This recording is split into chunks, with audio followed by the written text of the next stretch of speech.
Bienvenue sur le podcast The Excelsior Mindset, le podcast qui améliore ton organisation et ton mindset tout simplement. Je suis Jean-Baptiste, fondateur de JBC Excelsior et créateur du programme Impactant. Je te partage toutes les semaines mes connaissances et mes expériences autour de l'organisation, le mindset et les outils digitaux. J'espère que tu es prêt à t'amuser parce qu'on va décoller. Bonjour, je suis ravi de te retrouver dans ce nouvel épisode de The Excelsior Mindset. Aujourd'hui, je vais te parler de multitâche et de jonglage. Je sais, ça peut n'avoir aucun rapport et pourtant, tu vas voir qu'il y en a un. Tout simplement parce qu'aujourd'hui, on pense qu'être multitâche est la solution à tous nos problèmes. Que la gestion, à tous nos problèmes de gestion du temps en tout cas. Et on pense aussi qu'être capable de faire plusieurs choses en même temps, c'est la capacité fondamentale pour pouvoir devenir le meilleur, tout simplement. Je suis navré, je suis vraiment navré si je casse un mythe, mais même les jongleurs ne sont pas multitâches. Et Publius Syrus disait que faire deux choses à la fois, c'est n'en faire aucune. Et tout ça pour te dire que le multitâche est un mensonge inventé par l'homme. C'est un mode d'échec. Ce n'est ni efficace, ni rentable, que ce soit sur le long terme comme le court terme. Quand on fait plusieurs choses à la fois, tout simplement, on les fait moins bien. Steve Usel avait pour adage de dire que le travail multitâche n'est qu'une occasion de rater plusieurs choses à la fois. Je répète, le travail multitâche n'est qu'une occasion de rater plusieurs choses à la fois. Je vais donc, te dire un peu ce qu'est le multitâche, d'où ça vient, et comment on l'utilise justement dans l'art du jonglage. Je vais te faire une synthèse un petit peu de mes expériences et de ce que j'ai pu apprendre grâce au livre donc The One Thing, et tu vas tout de suite comprendre. Donc le multitâche déjà c'est quoi ? Depuis plusieurs années, personnellement, je me penche sur cette analyse de la gestion du temps. Et d'après mes lectures, d'après ce que j'ai pu expérimenter, le travail multitâche n'est pas du tout la meilleure manière, n'est pas du tout une bonne manière de travailler, tout simplement. Parce que quand on vous dit, par exemple, que si ça prend moins de 2 minutes, tu peux le faire tout de suite, c'est une erreur. Parce que il faut avoir, moi c'est ce que je fais, j'ai un petit bout de papier à côté de moi sur lequel je note les choses qui certes prennent pas beaucoup de temps, mais je note les choses qui viennent, que je pense à faire et qui prennent pas beaucoup de temps tout simplement, et je les ferai plus tard. Parce que ces choses sont pas forcément d'une urgence absolue ou d'une importance absolue, du moins pas plus que ce que tu fais sur le moment où tu penses à cette chose.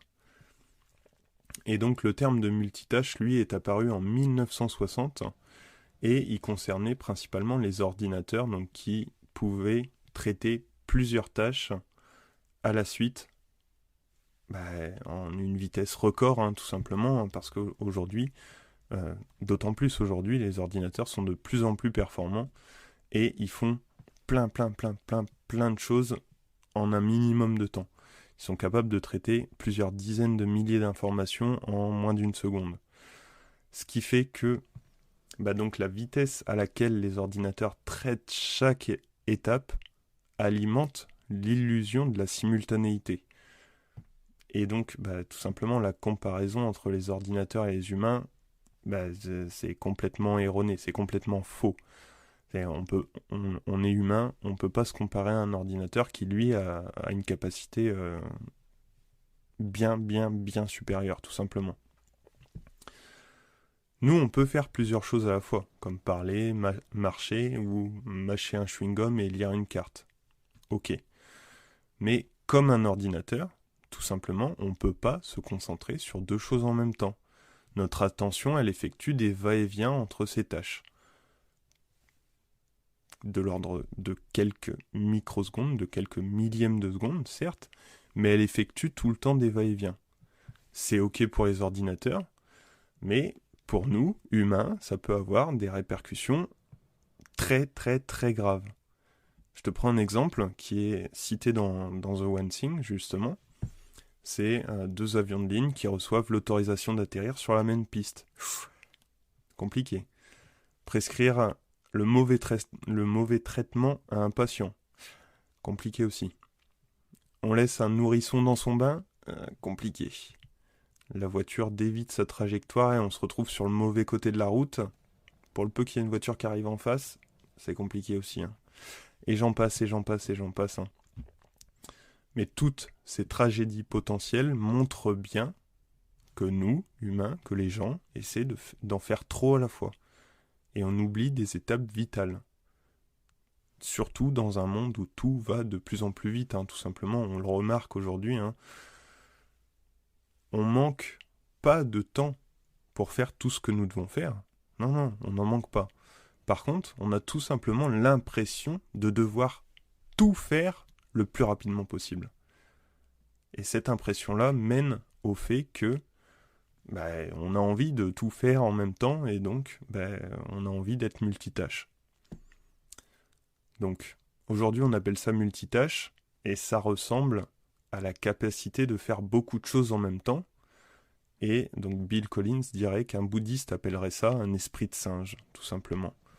Parce que c'est pas la réalité de la chose. Pour en revenir au jonglage, le jonglage, c'est qu'une illusion. Le spectateur qui voit le jongleur avec plusieurs balles, certes, il a l'impression que le jongleur, il a plusieurs balles. En réalité, tout simplement, le jongleur, qu'est-ce qu'il fait? Il rattrape une balle et il la relance les unes après les autres, indépendamment, de manière très très rapide. C'est juste qu'il s'est entraîné à le faire, mais il se concentre sur chaque balle indépendamment les unes des autres. C'est très similaire au changement de tâche. Passer d'une tâche à une autre, ça impose un coût dont on n'a pas conscience. Ça impose un coût en termes de secondes, en termes de microsecondes, mais ça impose un coût temporel dont on n'a pas conscience. Lorsqu'on fait plusieurs choses en même temps, on est réellement concentré sur aucune de ces tâches. Ça, faut qu'on se le dise. On est réellement concentré sur aucune de ces tâches. Je reprends l'exemple de marcher et parler en même temps. Imagine que tu arrives devant un pont de corde. Je pense que tu t'arrêtes tout de suite de parler justement pour te concentrer sur ta marche. et moi le premier, de toute façon. De même, si tu te lances dans l'explication de quelque chose qui te captive, dans une explication qui commence à être un peu complexe, moi le premier, je m'arrête de marcher, parce que je suis concentré sur ce que je dois dire, sur ma pensée, justement, à pas dire de bêtises, à pas dire des choses qui justement pourraient être complètement erronées. Et chaque fois que tu essayes de faire plusieurs choses à la fois, tout simplement tu divises ton attention et du coup tu réduis l'efficacité de chaque processus, tout simplement. Tu réduis l'impact que tu as sur ce processus. Et on peut définir ça en 5 points essentiels. Le premier, c'est que tout simplement le cerveau a une capacité limitée, d'accord? Tu peux la diviser autant que tu veux, mais toi, ça va te coûter en rapidité, en efficacité, et tout simplement, ça va te coûter en termes d'avoir les bons mots au bon moment, d'avoir les bons gestes au bon moment, des choses comme ça, quoi. Le deuxième point, c'est que plus tu passes de temps sur une autre tâche, tout simplement, moins tu as de chances de reprendre la première. C'est comme ça que, généralement, sur les bureaux, on se retrouve avec un tas de dossiers à finir. Je pense qu'on le connaît tous, ce petit tas. Et voilà, tout simplement. À chaque fois que plus tu passes de temps sur une autre tâche, moins tu as de chances de reprendre la première. Retiens juste ça. Le troisième point, c'est que quand tu passes d'une activité à une autre, ça te fait perdre du temps, à chaque fois. Parce qu'à chaque fois, le cerveau, il est obligé de se réajuster sur cette tâche-là. Et les millisecondes, les secondes s'additionnent. Et il faut savoir que du coup, on perd en moyenne 28% de sa journée dans ces réajustements, justement. 28% d'une journée, ça fait quand même 6h43. Donc imagine un petit peu que tu perds 6h43 en moyenne de ta journée. C'est une moyenne, hein. Donc il y a des gens qui en perdent plus, il y a des gens qui en perdent moins. En moyenne, on perd 6h43 par jour dans ces changements de tâches.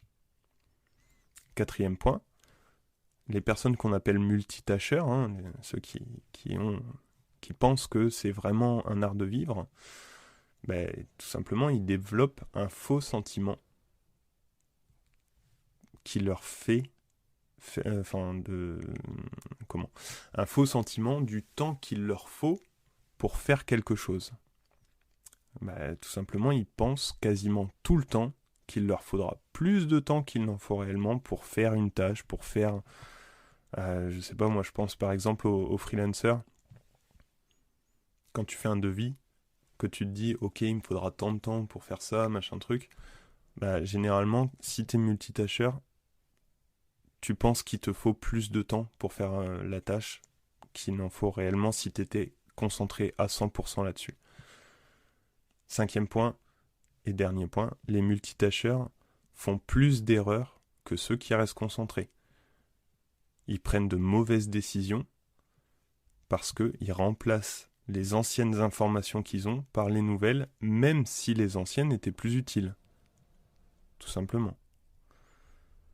Pour finir, on peut dire vraiment que les multitâcheurs déjà ressentent plus de stress et que tout simplement, quelle que soit la raison du fait que tu sois multitâche, toutes ces petites transitions te ralentissent, d'une part, et t'abêtissent d'une autre part, parce que justement tu remplaces toutes les anciennes informations par les nouvelles, même si elles sont beaucoup moins utiles.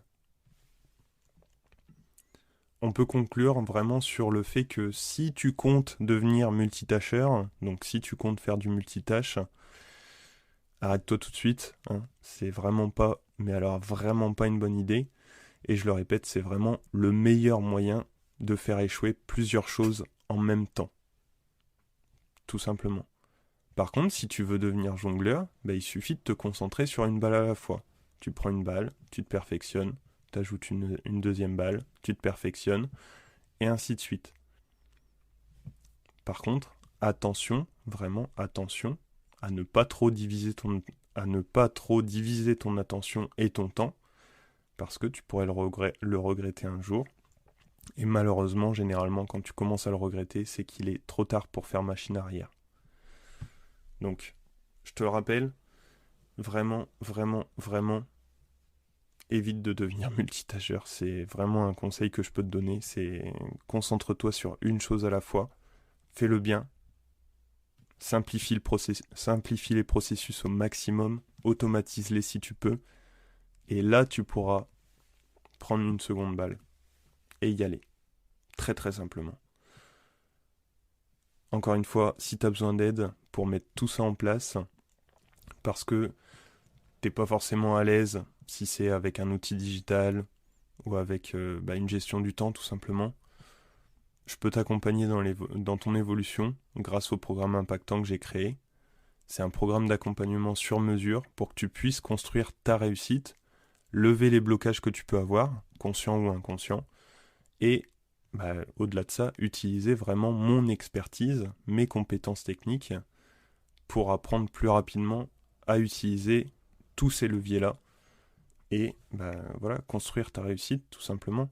Construire l'art du jonglage aussi, quelque part, parce que faire une chose c'est bien, faire en sorte que les gens le voient comme si c'était simple pour toi, c'est une autre histoire. Donc moi je te dis à la semaine prochaine pour un nouvel épisode de podcast. N'oublie pas de t'abonner, de me laisser un commentaire si tu peux sur la plateforme, un like. Tu peux aussi me retrouver tu peux aussi retrouver cet épisode de podcast sur le blog, sur YouTube. Et pour ceux qui veulent m'aider vraiment à améliorer justement mon équipement, à m'améliorer, à me donner d'autres idées de hors-série, de choses comme ça, vous pouvez aussi me retrouver sur Tipeee, tout simplement, et m'aider à faire connaître le podcast, m'aider à m'améliorer au quotidien, tout simplement. Ceux qui le font, je vous remercie. Ceux qui le font pas, c'est pas grave, je vous en veux pas, je vous remercie aussi. Merci de m'écouter et moi ça me fait super plaisir. Sur ce, je vous souhaite vraiment une très bonne semaine et je vous dis à la semaine prochaine pour un nouvel épisode.